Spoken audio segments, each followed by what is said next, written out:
یہ جیسے ہیلا بنا کر کے بیٹھ گئے تھے کہ جو طاقت والا ہے، محنت کرنے والا ہے، اسی کو حق ملنا چاہیے، ان عورتوں کو بچوں کو نہیں ملنا چاہیے۔ اسی طرح کا ہیلا بہانا آج مسلم سماج میں بہت سارے مسلمان بھائیوں نے بھی بنا رکھا ہے، اپنی ماؤں کو، بہنوں کو، بیٹیوں کو، بیویوں کو حق کے وراثت سے محروم کرنے کے لیے ایسے بہت سارے ہیلے بنا رکھے ہیں۔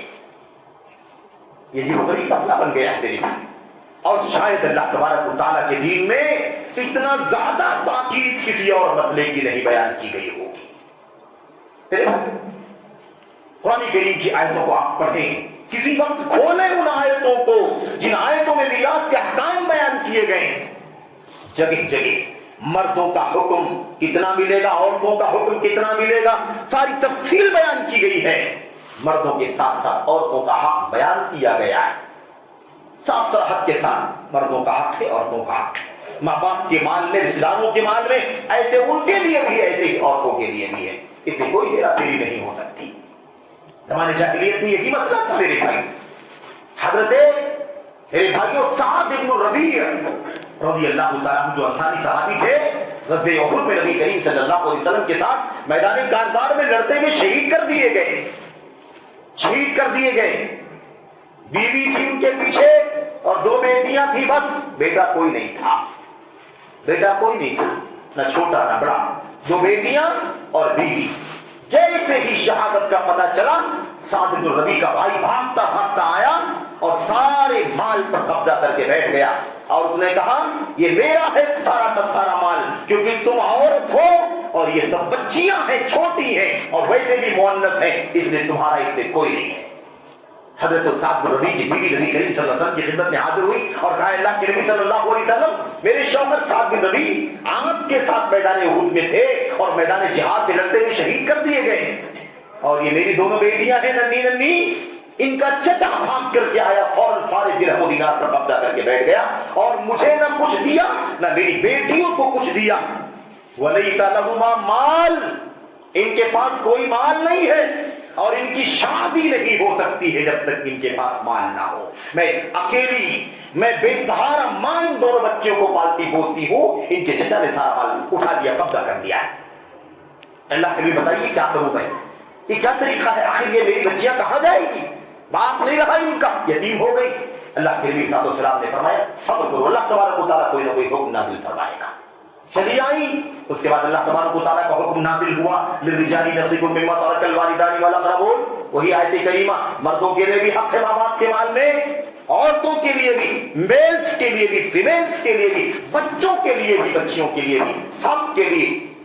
میرے بھائیوں، اللہ تبارک و تعالیٰ نے یہ حکم نازل فرما دیا، اور اس کے بعد یہ حکم تو آ گیا، اس کے بعد اللہ کے نبی نے بلوایا، کہا کوئی بھی تصرف نہیں کرو گے، اس میں کوئی کمی بیشی نہیں کرو گے، بٹوارا نہیں کرو گے، جیسے ہی پڑا ہوا ویسے ہی رہنے دو۔ اللہ تبارک و تعالیٰ کی طرف سے اس کی تفصیلات بھی آئیں گی، کس کو کتنا ملنا ہے۔ اس کے بعد اللہ تبارک و تعالیٰ کا حکم نازل ہوا، یوصیکم اللہ فی اولادکم للذکر مثل حظ الانثیین، اور آگے والی آیت نازل ہوئی۔ اللہ کے نبی صلی اللہ علیہ وسلم نے فوراً سعد بن ربیع کو کے بھائی کو بلوایا اور ان لوگوں کو بلوایا اور کہا جتنا مال سعد بن ربیع چھوڑ کر کے گئے ہیں ان میں سب سے پہلے 1/8 حصہ اس بیوی کا ہے، جسے تم نے محروم کر دیا۔ رب ذوالجلال نے قرآن اتار کر کے 1/8 حصہ اس بیوی کا طے کر دیا، 12.5% اس بیوی کا ہوگا، اور بقیہ مال میں سے 2/3 حصہ ان دونوں بیٹیوں کا ہوگا۔ تم نے بیوی کا بھی حق کر لیا، ان دونوں بچیوں کا بھی حق کر لیا۔ 1/8 بیوی کا ہے، 2/3 مال دونوں بیٹیوں کا ہے، اس کے بعد جو باقی بچتا ہے وہ تمہارا ہے۔ جاؤ، تم پورا حق کرنا چاہتے تھے، اللہ تبارک و تعالیٰ کا فیصلہ ہے۔ میرے بھائیوں یاد رکھیں، یہ جو فیصلہ ہوا تھا نا تاریخ میں، اسلامی تاریخ کا پہلا واقعہ تھا جس میں میراث کا حکم نازل ہوا، اور میراث کے بارے میں پہلی تقسیم کا معاملہ پیش آیا۔ اول قسم فی الاسلام، امام قرطبی فرماتے ہیں اسلامی تاریخ کا پہلا میراث کی تقسیم کا واقعہ ہے۔ دیکھا آپ نے، میراث کے احکام، میراث کی آیتیں اتری ہی اس لیے ہے خواتین کو حق کے میراث دلوانے کے لیے، عورتوں کا حق کی وراثت دلوانے کے لیے اتری ہیں۔ اسی پس منظر میں یہ آیتیں اتری ہیں میرے بھائی، اور اس طرح کے کتنے سارے واقعات۔ پتہ یہ چلا کہ اللہ تبارک و تعالیٰ کی دین کے اندر جیسے مردوں کے حقوق ہیں میراث میں، ایسے عورتوں کے بھی حقوق ہیں. اس میں کمی بیشی کرنا اپنے آپ کو اللہ تبارک و تعالیٰ کے عذاب کے حوالے کرنا ہے. ان الذين يتخوضون في مال الله بغير حق فلهم النار. جو اللہ تبارک و تعالیٰ کے مال میں من مانی تصرف کرتے ہیں، من چاہا تصرف کرتے ہیں، ان کے لیے جہنم کی آگ ہے. میرے بھائی کوئی حق نہیں پہنچتا، یہ مال اللہ کا ہی ہے. آج وراثت میں ہم نے لے لیا، ہمارا بھی نہیں ہے، استعمال کر لیا، مریں گے تو پھر یہ آگے والے کے پاس جائے گا. وہ مرے گا، اس کے بعد والے کے پاس جائے گا، اس کی موت ہوگی اس کے بعد. میرے بھائی وَلِلَّهِ مِيرَاثُ السَّمَاوَاتِ وَالْأَرْضِ، آسمان و زمینوں کی وراثت اللہ تبارک و تعالیٰ کے ہاتھ میں. یہ گھوم کر کے ساری دولت، زمین آسمان اور ساری دولت بیچ میں جتنی رہے، یہ سب کچھ کس کا ہے؟ یہ اللہ تبارک و تعالیٰ کا ہے. اللہ تبارک و تعالیٰ کی میراث ہے. یہ سب اخیر میں پلٹ کر کے اللہ تبارک و تعالیٰ کے پاس ہی جانے والا ہے، لوٹ کر کے اللہ تعالیٰ کے پاس ہی جانے والا ہے. جب پتہ یہ چلا کہ عورتوں کا حق اسلام کے اندر ایک دم متعین ہے، ایک دم طے ہے. بہن کی حیثیت سے کتنا حصہ، ماں کی حیثیت سے کتنا حصہ، بہن بیٹی کی حیثیت سے کتنا حصہ، بیوی کی حیثیت سے کتنا حصہ، اور اس کے بعد اوپر دادی ہے تو کتنا حصہ، نانی ہے تو کتنا حصہ. میرے بھائیوں سارا نظام اللہ تبارک و تعالیٰ نے بتلا دیا ہے. محروم نہیں کیا جا سکتا. ہیلوں سے، بہانوں سے، تعویلات سے، توجیہات سے اور بہت سارے منطقی فلسفی باتیں لا کر کے ان خواتین کو محروم نہیں کیا جا سکتا. اور یاد رکھو ایک ذرہ بھی، اللہ کی قسم ہے، کوئی کسی کا ہڑپ کر کے بندے کا حق قیامت کی دن اپنے آپ کو بغیر سزا کے نجات نہیں دلا سکتا. اس لیے اس معاملے میں ڈر بھی بہت خطرناک ہے، اس معاملے میں آزادی بہت خطرناک، اس معاملے میں بے فکری بہت خطرناک ہے. فکر مندی کی ضرورت ہے.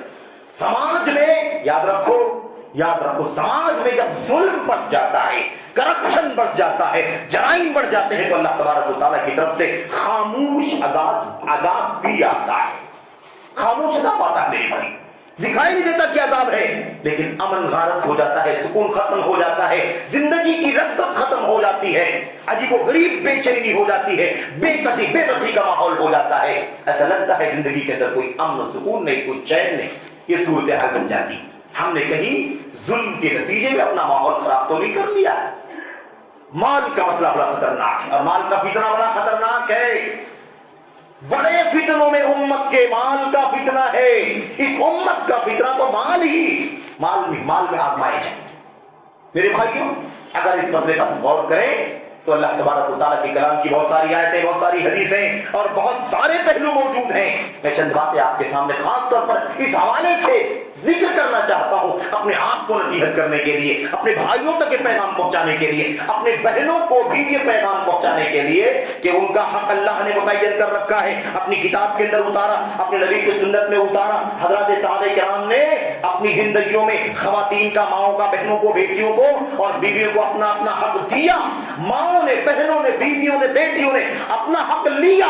تم بھی لو اپنے حق، تاکہ سماج سے ظلم کا خاتمہ ہو، سماج سے ظلم کا خاتمہ ہو. آج حالت یہ ہو گئی ہے کہ اگر ایک شخص، ایک لڑکی کو، ایک عورت کو شوہر کی طرف سے طلاق مل گئی یا خلا لینے کی نوبت آ گئی یا اللہ نہ کرے کسی شوہر کی وفات ہو گئی، تو وہ عورت بیچاری بیوہ، مطلقہ، مختلعہ، بے سہارا ہو جاتی ہے. اس کے پاس کوئی دولت نہیں، کوئی پراپرٹی نہیں، اس کے پاس کوئی سہارا نہیں ہوتا ہے کہ اس کی مال کی لالچ میں کوئی نکاح کرنے کے لیے آگے آئے یا کم سے کم اپنے بچوں کا سہارا بنا لے، اپنے بچوں کا پیٹ پالنے کے لیے اس مال کا استعمال کر لے. وہ بیچاری سماج کے اندر سب سے زیادہ کئی گزری بن جاتی ہے. اس کا کوئی سہارا نہیں ہوتا، وہ پورے طور پر نہتھی ہو جاتی، مظلوم بن کر کے در در کی ٹھوکریں کھاتی ہیں. بچوں کو لے کر کے بھیک مانگنے کی بھی مثالیں ہماری آنکھوں کے سامنے، جبکہ بھائی موجود ہیں لیکن سارا مال ہڑپ کر رکھا ہے، بہنوں کو کچھ نہیں دیا ہے. اور یاد رکھیں کوئی دینے کا مسئلہ ہی نہیں ہے، اصل یہ ہے کہ وہ حق ہے، ان کو حق ملنا چاہیے. ہم کیا دیں گے؟ جیسے ہمیں اپنے باپ سے ملنا ہے ایسے ہماری بہن کو بھی ہمارے باپ سے ملنا ہے. میرے بھائی دینے کی کوئی بات ہی نہیں، سب کو لینا ہے. جیسے اوپر سے اللہ تبارک و تعالیٰ کا نظام ہے، ایسے اپنے باپ سے، اپنی ماں سے اس کو ملنا ہے تو ملنا ہے. میرے بھائیوں، اللہ کے نبی محمد رسول اللہ صلی اللہ علیہ وسلم نے بہت ساری حدیثوں میں وعید بیان فرمائی ہے. کسی کا ناحق مال ہڑپ کر لینا، کسی کا چھین لینا، کسی کا جھپٹ لینا، کسی کا ہتھیا لینا، یا کسی بھی چال فریب داؤ کے ذریعے سے ایک ذرہ بھی کسی نے اگر ہڑپ کر لیا تو کل قیامت کے دن میرے بھائیوں اللہ تبارک و تعالیٰ ساری انسانیت کے سامنے، اولین سے لے کر کے آخرین تک سب کے سامنے اسے اختیار دے گا. اس بیوی کو اختیار دے گا شوہر سے، باپ بہن کو اختیار دے گا بھائی سے، بیٹی کو اختیار دے گا باپ سے. میرے بھائیوں، اللہ تبارک و تعالیٰ کی اپنا حق لے لو، اعلان ہوگا قیامت کے دن. اللہ اکبر، عجیب و غریب مسئلہ ہے. فَإِذَا نُفِخَ فِي الصُّورِ فَلَا أَنْسَابَ بَيْنَهُمْ يَوْمَئِذٍ وَلَا يَتَسَاءَلُونَ. اللہ تبارک و تعالیٰ فرماتا ہے جب سور پھونکا جائے گا، کون سا سور؟ جس کو باس بادل موت کا سور کہا جاتا ہے. قبروں سے نکل کر کے سب زندہ ہو جائیں گے اور بھاگیں گے ارض محشر کی طرف. اللہ تبارک و تعالیٰ فرماتا ہے اس دن فَلَا أَنْسَابَ بَيْنَهُمْ، کوئی نسب باقی نہیں بچے گا. یہ رشتہ دار ہے، وہ میرا رشتہ دار، وہ اس کا رشتہ دار، وہ اس کا بھائی، وہ اس کی بہن، وہ اس کا شوہر، وہ اس کی بیوی، کچھ نہیں. اللہ تبارک و تعالیٰ کے سامنے سب کو اپنا اپنا حق دیا جائے گا، سب اپنے حق کے لیے کھڑے ہوں گے. اس آیت کریمہ کی تفسیر میں حضرت عبداللہ بن عباس یا عبداللہ بن مسعود رضی اللہ تعالیٰ عنہ بیان فرماتے ہیں قیامت کے دن اللہ تبارک و تعالیٰ کی طرف سے اعلان ہوگا، لوگوں اپنے اپنے حق جس کے حق جن لوگوں نے مارا ہے، آج عدل کا دن ہے، فیصلے کا دن ہے، جزا کا دن ہے. اپنے اپنے حق کے لیے ہاتھ اٹھاؤ، مانگو اپنے اپنے حق کو. جن لوگوں نے ہڑپ کیا ہوگا، چھینا ہوگا، چھپٹا ہوگا، ہتھیایا ہوگا، ان سب سے ان کا حق اللہ تبارک و تعالیٰ دلائے گا. جیسے اللہ تبارک و تعالیٰ کی طرف سے اعلان ہوگا سارے لوگ خوش ہو جائیں گے. روایت میں موجود ہے کہ عورتیں خوش ہو جائیں گی، ماں خوش ہوگی. اللہ اکبر، ماں خوش ہوگی کہ مجھے اپنے بیٹے سے حصہ ملے گا، بیٹی خوش ہوگی اپنے باپ سے حصہ ملے گا، بیوی خوش ہوگی اپنے شوہر سے حصہ ملے گا، بہن خوش ہوگی کہ مجھے اپنے بھائی سے حصہ ملے گا. اور سب کو حق دے دیا جائے گا، سب کو حق دے دیا جائے گا. اگر حق دے سکے گا نیکی کے بدلے میں، نیکی کی شکل میں، تو اس کو حق دے دیا جائے گا. اور اگر نیکیاں کم پڑ جائیں گی تو ان کے گناہ اٹھا کر کے ان کی گردنوں پر لاد دیے جائیں گے. وہ بھائی جس نے بہن کا حق مار کر کے بہت کچھ دولت بنا لی تھی، کل قیامت کے دن اس کے گناہوں کا گٹھا اس کی گردن پر ڈال دیا جائے گا.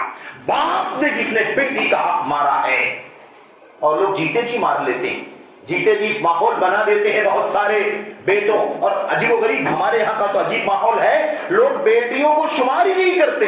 ایک آدمی کے پاس اگر 2 بیٹیاں 2 بیٹے ہیں تو وہ 2 بیٹوں کو بھی شمار کرتا ہے، بیٹیوں کو شمار ہی نہیں کرتا. وہ سوچتا 2 فلیٹ ہونا چاہیے کیونکہ 2 بیٹے ہیں، 2 دکان ہونی چاہیے کیونکہ 2 بیٹے ہیں، 2 کھیتیاں ہونی چاہیے، 2 اکاؤنٹ ہونا چاہیے، 2 بیلنس ہونا چاہیے، 2 گاڑیاں ہونی چاہیے کیونکہ 2 بیٹے. بیٹیاں کہاں ہیں بھائی؟ بیٹیوں کا کوئی شمار نہیں. عجیب و غریب مسئلہ بن گیا ہے. یہ ظلم، یہ کرپشن، بندوں کا حق مار کے، خون کے رشتوں کا خون کر کے، کتنا لذت، کتنا مزہ دنیا میں حاصل کریں گے لوگ. کل قیامت کے دن اللہ تبارک و تعالیٰ ان سب کو کھڑے کر کے میرے بھائیوں حساب و کتاب لے گا. بہن اپنے بھائی سے، ماں اپنے بیٹے سے، بیٹی اپنے باپ سے، بیوی اپنے شوہر سے. میرے بھائی خوش ہو، اعلان ہو گیا اللہ آئے تو اس کا بدلہ ملے گا. دنیا میں بہت تکلیفیں اٹھایا، در کی ٹھوکر کھائی، بھٹکی گلیوں کے اندر بچے کو پالنے کے لیے، پوسنے کے لیے، لیکن ظالموں نے حق مار لیا تھا، ہمارے پاس کچھ نہیں تھا. آج خوشی ہے کہ اللہ نے اعلان کر دیا تو آج اپنے رشتہ داروں سے، مردوں سے مجھے حق مل کر کے رہے گا. خوشی کا اظہار ہوگا میرے بھائی. فلا انساب بینہم یومئذ ولا یتساءلون. آپس میں کوئی سوال جواب نہیں ہوگا، آپس میں کوئی پوچھ گچھ نہیں ہوگی. سب کو عدل اور انصاف کے مطابق حق دیا جائے گا. لَتُؤَدُّنَّ الْحُقُوقَ إِلَىٰ أَهْلِهَا حَتَّى يُقَادَ لِلشَّاةِ الْجَلْحَاءِ مِنَ الشَّاةِ الْقَرْنَاءِ. اللہ کے نبی نے فرمایا سب کو اپنی اپنی ذمہ داری، اپنے اپنے گردن پر دوسرے کا جو حق ہے، سب کے سب تم اپنے اپنے حق ادا کر دو. سب اپنا اپنا ادا کر دیں. میری گردن پہ جس کا حق ہے میں سب کو ادا کر دوں. آپ کے جس کی گردن پر جس کا بھی حق ہے سب کے سب ضرور اپنا حق ادا کر دو، قبل اس کے کہ وہ قیامت کا دن آئے